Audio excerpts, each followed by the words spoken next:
एक मैं आपको रियल लाइफ का किस्सा सुनाता हूँ। ये बॉम्बे की कहानी है। बहुत बड़े इंडस्ट्रियलिस्ट थे, बहुत बड़ा बंगला है उनका एक ड्राइवर था 40-50 साल का। एक दिन क्या हुआ, उनका एक दोस्त भी आया हुआ था, तो बारिश का दिन था। ड्राइवर ने दोस्त को देखा नहीं, अचानक गाड़ी तेजी से अंदर ले आया। वो कीचड़ के उछला, छींटे और सारे उसके सूट पे आ गए। अब ये अंदर से निकल के आए, इन्होंने देखा अपने दोस्त की हालत कि छींटे लग गए। वो बेचारा साफ कर रहा था, ही डिडंट माइंड।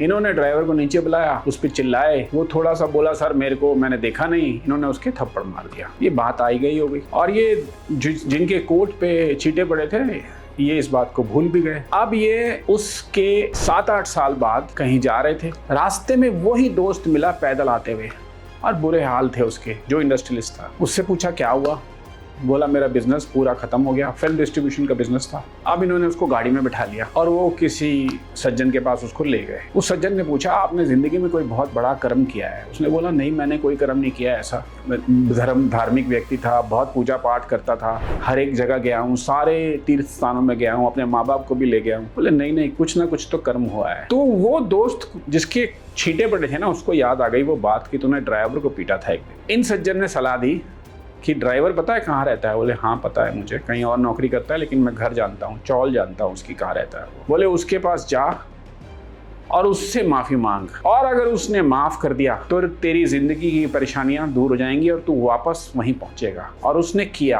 और मैं उस सज्जन से फिर बाद में मिला। अब वो उतने बड़े बिजनेसमैन तो नहीं है, लेकिन फिर भी लाइफ पीसफुल और अच्छी सी चल रही है, और एक अच्छे फ्लैट में भी रहने लग गए हैं। अब 2-3 साल हो गए इस बात को। तो मैं इसलिए बोलता हूँ कि कर्म बड़ा है धर्म से। धर्म तो सिर्फ शुक्राना है प्रभु का कि आपने हमारे से अच्छे कर्म कराए। आप कितनी भी तिजारत कर लो, कितने हज कर लो, कितने मंदिरों में चले जाओ, कितने तीर्थ स्थानों में चले जाओ, अगर आप के कर्म अच्छे नहीं है ना, तो वो कहीं ना कहीं आपको कैच कर ही लेंगे। अगर कुछ गलती हो गई तो क्षमा मांग लीजिए ना। मेरे को गुरुदेव कहा करते थे कि अगर आपसे कोई गलती हो गई तो 50 लोगों को बोल दो हाँ मेरे से गलती हो गई है, वो कर्म कट जाएगा। लेकिन साथ में अगर आपसे कोई अच्छाई हुई है तो एक आदमी को भी मत बताओ, नहीं तो उसका भी असर खत्म हो जाएगा। एक बात और कहते थे वो, मेरे को लास्ट में बताऊंगा, कि नेक वो नहीं होता जो धार्मिक स्थानों पर जाता है, पूजा पाठ करता है, हवन यज्ञ करता है। नेक वो होता है जिसके पास कोई चल के आए और उसको मदद की जरूरत है, और आपके पास है, आप समर्थ में हो कि उसकी मदद कर पाओ, तो वो अगर आप मदद कर देते हो तो वो नेक होता है। इसलिए मैं अक्सर कहता हूँ कि जो आपके ये मीनियल जॉब्स करने वाले होते हैं ना, आपकी गाड़ी चलाने वाले, आपके बाथरूम साफ करने वाले,